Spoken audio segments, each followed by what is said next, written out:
ইসলাম শান্তির ধর্ম, জন্মিলে মরিতে হবে। প্রত্যেক জাতিকেই মৃত্যুর স্বাদ গ্রহণ করতে হবে।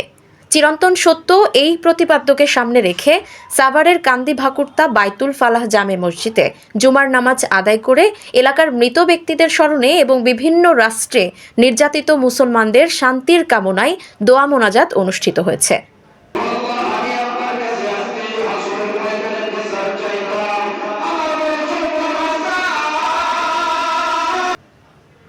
এতে মসজিদ প্রাঙ্গণে বিভিন্ন বয়সী মুসল্লিদের সমাগম ঘটে।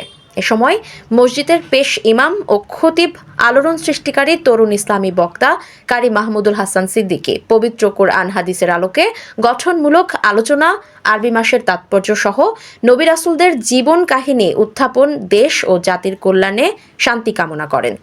মহতী এ অনুষ্ঠানে অনেকের মধ্যে উপস্থিত ছিলেন মসজিদ কমিটির সভাপতি বাসির উদ্দিন, মুসল্লি গেদুন মিয়া, আনোয়ার হোসেন, সিরাজ মিয়া, হাবিবুর রহমান, ইউনুস আলী সহ পাড়া মহল্লার একের অধিক মুসল্লি।